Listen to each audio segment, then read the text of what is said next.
Un saludo muy cariñoso para todos en este viernes 14 de agosto. Leemos el Evangelio de San Mateo en el capítulo 19, versículo del 3 al 12. Se acercaron unos fariseos y para ponerlo a prueba le preguntaron: ¿puede un hombre separarse de su mujer por cualquier cosa? Él contestó: ¿no han leído que al principio el Creador los hizo hombre y mujer? Y dijo: por eso abandona un hombre a su padre y a su madre y se une a su mujer y los dos se hacen una sola carne. De suerte que ya no son dos, sino una sola carne.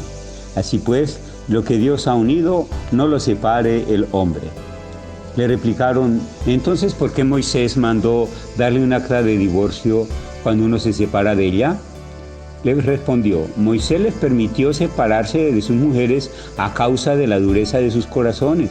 Pero al principio no era así. Les digo que quien se divorcia de su mujer, y no es caso de concubinato, y se casa con otra, comete adulterio. Los discípulos le dijeron: si esa es la condición del marido con la mujer, más vale no casarse. Él les respondió: no todos pueden con eso, solamente aquellos que reciben tal don, porque hay eunucos que así nacieron desde el seno de su madre. Hay eunucos hechos eunucos por los hombres, y hay eunucos que asimismo se hicieron eunucos para el reino de los cielos. El que pueda entender, que lo entienda. Palabra del Señor. Gloria a ti, Señor Jesús. Jesús ya cambió de lugar y está en Galilea con sus discípulos. Lo ha seguido mucha gente, una gran multitud, y lo sanaba. ¿Será que a la multitud es más fácil atender en sus necesidades que brindarles una formación continuada? Tal vez.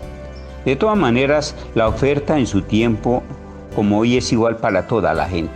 Es universal, y aunque sean los discípulos quienes más capten la oferta del reino de los cielos. En todo se condiciona la respuesta voluntaria que se puede dar, pues ese aspecto subjetivo es clave. Es lo que permite que se desarrolle poco a poco un discipulado con Jesús. En este caso, son los fariseos quienes se acercan y preguntan. Mateo deja claro cuál es el motivo de su inquietud. Es para ponerlo a prueba.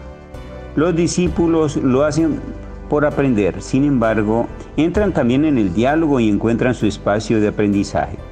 La pregunta es un tema sobre la familia monogámica. Ahí está en juego: ¿es lícito separarse por cualquier motivo? La respuesta de Jesús está basada en la lectura del Génesis e involucra la importancia de un principio animado y bendecido por Dios, espacio en el que el capricho humano no debía meterse. Los fariseos insisten por un acta de divorcio dada por Moisés. Sin embargo, Jesús vuelve a insistir. Primero enseñarle que Moisés está respondiendo a una terquedad humana, y él, como legislador, tenía que legislar esas terquedades para evitar los errores y las injusticias. Y vuelve a insistir: al principio no era así. Como diciendo, en lugar de tender a legislar la terquedad, se deberá tender hacia el principio, hacia alcanzar ese principio. Los discípulos muestran también su descontento. ¿Qué pasa con esas crisis de permanencia en la vida de pareja, y más en este pueblo tan cerrado en su cultura?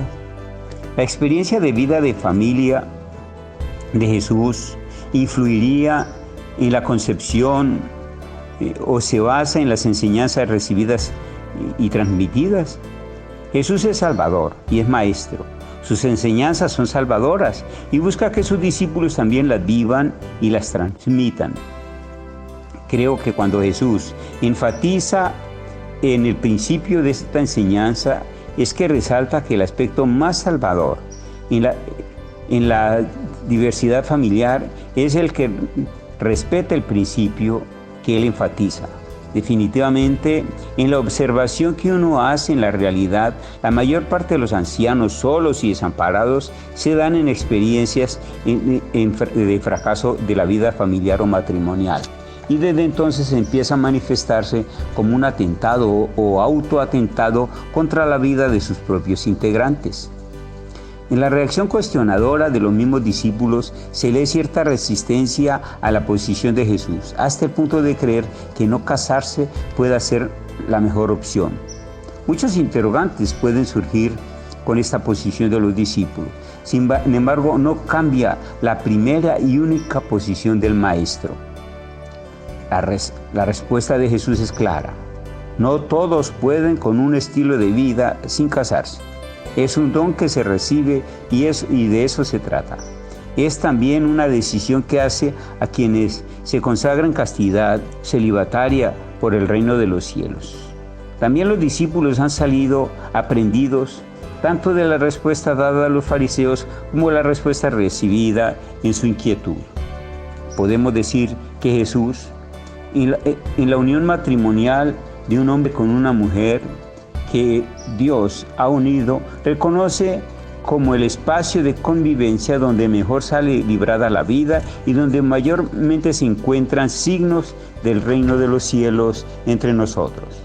Que el discípulo llamado a conocer a Jesús y orientar su vivir según sus enseñanzas tiene en cuenta y promueve el principio mencionado por el Maestro como el espacio de pareja donde mejor sale tutelada y salvada la vida en circunstancias de mayor necesidad. Bueno, que como discípulos de Jesús recibamos los dones que nos da con la compañía de su Espíritu y mostremos en nosotros los signos de la presencia del reino de los cielos. Gloria al Padre, al Hijo y al Espíritu Santo, como era en un principio, ahora y siempre, por los siglos de los siglos. Amén. Oh Santa Teresita, patrona nuestra, enséñanos el caminito de tu infancia espiritual.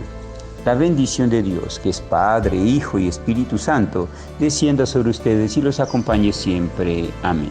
Muchas gracias por la atención prestada.